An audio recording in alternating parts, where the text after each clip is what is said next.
Welcome to the 700 Club, and thanks so much for joining with us. Today we go to Israel, and I think this has been sort of an old story. Israel has always been open to a deal to return all the hostages and the fighting in Gaza, and now there seems to be hope that that may actually happen. A team of negotiators could be heading to Qatar this week. That's right. Well, meanwhile, a new report backed by the Red Cross confirms that the hostages are being tortured by Hamas. CBN's Paul Petit is in Jerusalem with the details. Saying the window has closed on a partial hostage deal, Israel Prime Minister Benjamin Netanyahu declares the war in Gaza will end on Israel's terms. It's behind us. We tried. We made all kinds of attempts. We went through a lot, but it turned out that they were just misleading us. And in any case, they will leave a lot of hostages in their hands, both the living and the dead, and we want them all. This morning, the head of the IDF approved the plans for the expanded offensive in the Gaza Strip. Israel may still send negotiators to Qatar this week to push for a final ceasefire and the release of all hostages, with full support from President Trump. October 7th was one of the worst days in history. We saw innocent people slaughtered, murdered, kidnapped by Hamas terrorists. The administration has made our goal clear. We want to see this conflict end. We want to see the hostages released. And the president and his national security team have given extensive effort and time to doing that. The new report given to the Red Cross confirms what the world saw in recent videos. Hamas is systematically torturing Israeli hostages. Israel's health ministry says the 12 hostages freed earlier this year endured sexual harassment, worm-infested food, and months without showers or clean clothes. We weren't allowed to move. We were starved while they ate in front of us. We were thirsty because they didn't give us water, even though they drank water and ate in front of us. And we weren't allowed to even cry. The UN put Hamas on a blacklist, citing sexual violence during the October 7th attacks. However, it also warned Israel it might be put on that same list in the future for alleged abuse of Palestinian detainees. Israel's ambassador to the UN, Danny Denoun, called the accusation unfounded and absurd. An Israeli report says Hamas has inflated Palestinian malnutrition deaths in a campaign to discredit Israel. There are no war crimes. On the contrary, for us, the suffering in Gaza is a tragedy. For Hamas, it's a strategy. New video shows another Israeli strike taking out 5 armed terrorists posing as humanitarian aid workers for World Central Kitchen. In Jerusalem, Paul Petit, CBN News. The war crimes are entirely on the part of Hamas. They're the ones that started this, and they're the ones who are continuing it. As long as they continue to hold the hostages, Israel has no choice. They have to get their citizens home. That should, everyone in the world should understand that. What would you do if your relatives were in one of those tunnels? You would do anything and everything possible to get them home and to get them free. But to see the video of them being intentionally starved, it's absolutely incredible. Please understand the ultimate goal of Hamas. They've put it out in their charters and restated it again and again and again. They don't want Israel on the map at all. They are calling for a genocide of all the Jews in Israel. That's their announced and written intent. I wish the world would absolutely believe what they're trying to do, because it seems like the world is turning a blind eye to it. But you and I, we can look at it clearly, stand for the truth, and stand for Israel. In other news, the ongoing war in Gaza is the latest issue in a rift between President Trump and some of his strongest supporters. John Jessup has that story and more from our CBN News Bureau in Washington. John? That's right, Gordon. First came the division over the Epstein files. Now there seems to be a growing split in MAGA world over the president's support for Israel. CBN's chief political analyst David Brody has the story.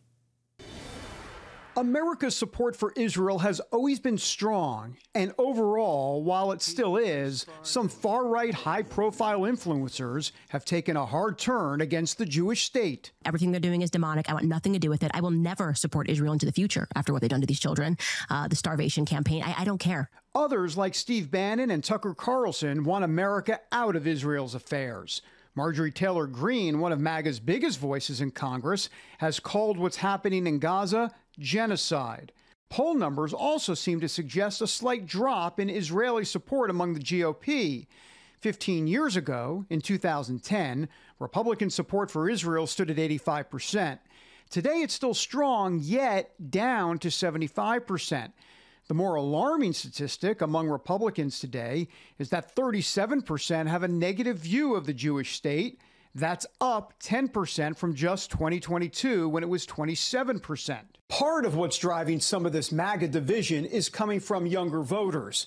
It's a generation that is much more wary of international conflicts and has bought into President Trump's non-interventionist approach.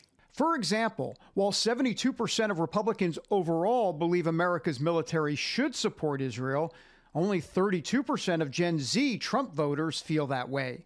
Julian Becerra, a conservative influencer on TikTok, agrees. We need to invest in the United States first. And I think it's hypocritical of conservatives to say, yes, we're for deportations. We want to, build a wall, seal up the border, to put America first, but also say, hold on, because it's Israel, let's go ahead and send them billions of dollars. It's part of a free-thinking mindset fueled by the powerful social media landscape. I think the younger demographic, which has access to the social media and understands that platform, can hear the different opposing views, and they're starting to make up their mind and not just have that blind support for it. While that's true, there are plenty of young conservatives who are pushing back.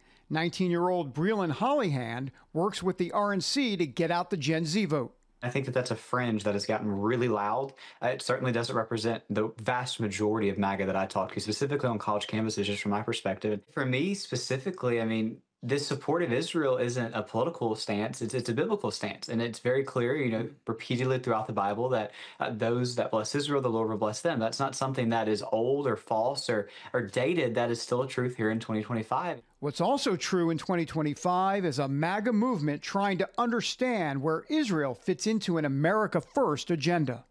David Brody, CBN News, Washington.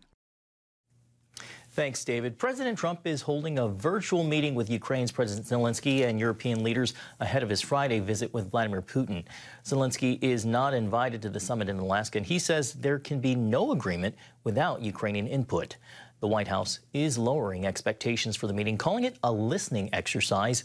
Russia has stepped up attacks in recent days, seeking more territory in eastern Ukraine. Zelensky says Putin is not preparing for a ceasefire. Well, right here in Washington, National Guard troops are deploying to the streets for the next 30 days. After declaring a crime emergency, the White House says among its top priorities is clearing homeless encampments. The unhoused will be taken to shelters for addiction and mental health services. If they refuse, they could face fines or jail time. Officials say deploying the Guard could expand into other U.S. cities.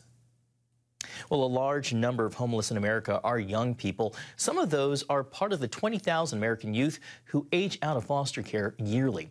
Within 4 years, about 1/4 of them will have no permanent housing. The Department of Housing and Urban Development is taking action to help these children transition to living on their own. CBN White House correspondent Kelly Wright talked with HUD Secretary Scott Turner about the program. What can you tell me about the foster care program that HUD is involved in and how you proactively help children who are in foster care? Kelly, the First Lady and her team and our team here at HUD have partnered to provide $25 million to the Foster Youth Independence Initiative, and we're very excited about this. About 20,000 youth aging out of foster care every year in our country, and about 1/4 of those are at risk or already homeless. And so we want to make sure that with this investment from HUD and partnering with the First Lady that our youth that are aging out of the foster care system have a secure and a safe landing place, working with our local PHAs to provide a place for them to stay so that they can concentrate on their education, so they can concentrate on their careers and workforce. You know, having a safe place, a home to live is a start. But we're looking at this from a holistic standpoint to help really the next generation of leaders as they land on their feet aging out of foster care.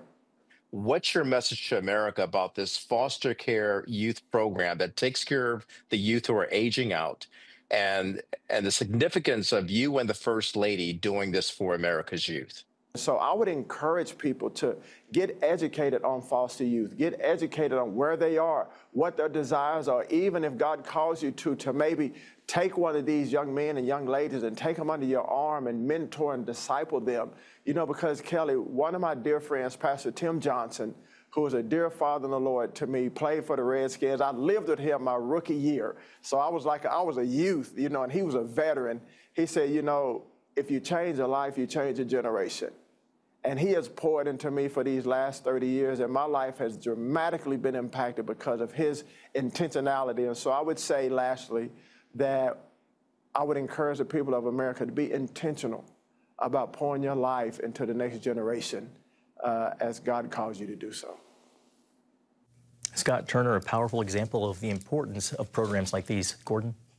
Well, Charlene has interviewed some of the foster children who have aged out of that system, and how hard is it for them? It is so difficult. The ones that I've spoken with, Gordon, they really tell you they have no family to go to, they have no money, they have no resources, and a lot of them wind up on drugs, they end up in jail, and it's just very, very difficult. So it's so encouraging to see that the First Lady and the White House are doing something about this very serious problem, because it's been this way for years. Well, what can Christians do? What can the church do? This is an obvious problem. And if you don't have that support structure, you can kind of say, forget college, forget advancing yourself. And it just seems to be an incredible gap that we're letting people slip through. And what a waste. I mean, these are incredible people, and they have a hope, they have a future, and how can we help them? Yeah, there are a lot of Christian adoption and foster care agencies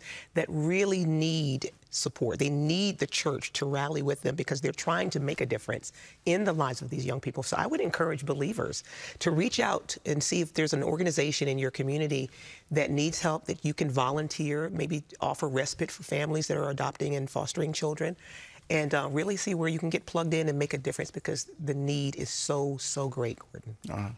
Absolutely.